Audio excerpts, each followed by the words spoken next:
पहला सिग्नल क्या होता है, कभी भी याद रखना कि किसी लेवल पे मार्केट जो है वो ब्रेकआउट वाला स्ट्रक्चर यूज करेगा या वहां से लिक्विडिटी लेके नीचे आएगा, उसको कैसे पता करेंगे?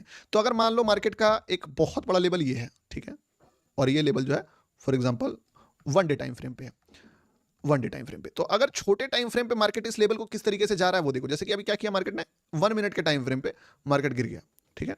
अब मान लो फिर गोल्ड बीटीसी जाता है इसके ऊपर। अब डिपेंड करता है कि इस लेवल के ऊपर फिर से कहीं जाके ऊपर गया गया गया और फिर से हाई बना के गिर गया।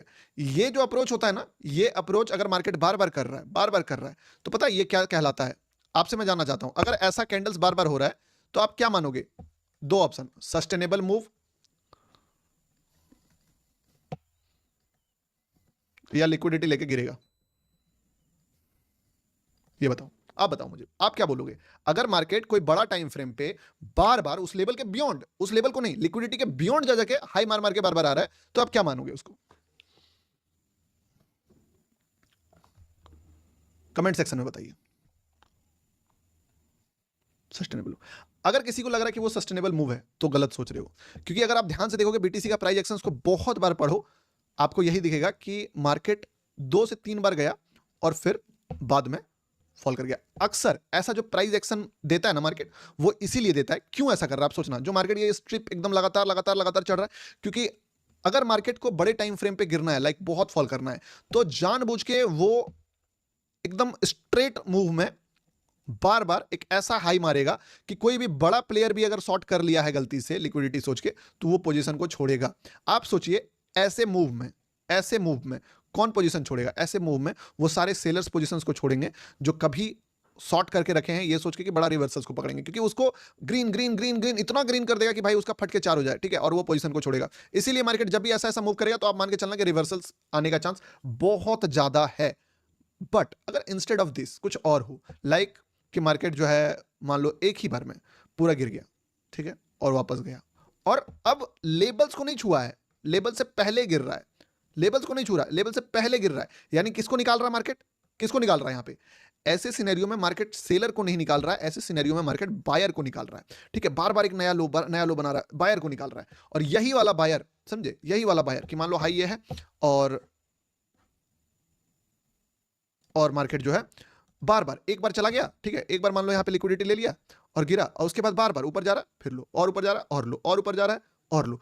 इस सिनेरियो में अगर ऐसा कुछ किया है मार्केट कि परेशान कर दिया, सबको तंग कर दिया, पूरा फॉल गया, फिर जो है ऊपर गया, तो ये वाला जो बायर होता है ना, ये बायर जब उस गेम को पहुंचाएगा वहां पे, इस बायर पे आप एक्सपेक्ट कर सकते हो कि ये बायर एक ताबड़तोड़ बायर है और ये असलियत में इस गेम को ढंग से जीतेगा। अगर ये पहुंचा दिया ना इस गेम को यहाँ पे, फिर ठीक है, तब जो ये ब्रेकआउट आएगा, ये ब्रेकआउट काफी सस्टेनेबल होगा।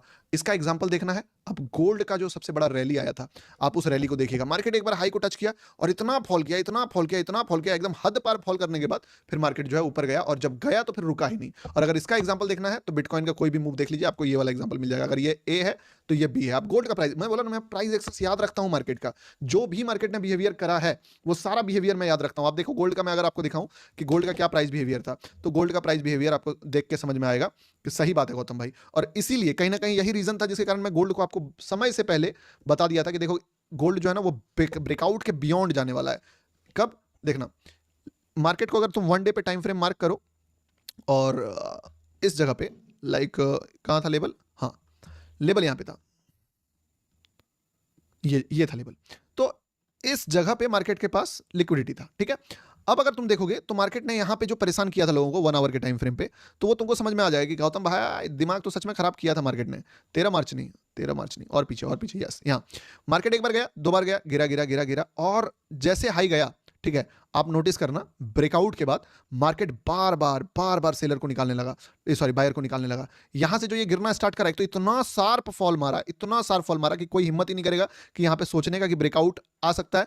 फिर इसको निकाला, फिर बोला भाई अब गलती से अगर बाय कर लिया मार्केट में, तो फिर थोड़ा मूव देने के बाद फिर सबको निकाला, फिर अगर किसी ने बाय किया फिर सबको निकाला, एक शार्प लास्ट शार्प मूव भी दे दिया। तो इस तरीके से मार्केट ने लगभग लगभग परेशान ही कर दिया सबको। इवन जब दोबारा वापस से ब्रेकआउट का लेवल्स पे मार्केट गया, ठीक है, जो ये वाला हाई था, फिर ब्रेकआउट देके बार बार सेलर्स को निकाल रहा है, बार बार सेलर्स को निकाल रहा है, मतलब ये जो फ्रेश ब्रेकआउट था, जब सॉरी बायर्स को निकाल रहा है, तो जब भी मार्केट बहुत ज्यादा ही टाइम पास करने लगे तो आप समझ जाइए कि खतरा आपके पास है। ठीक है,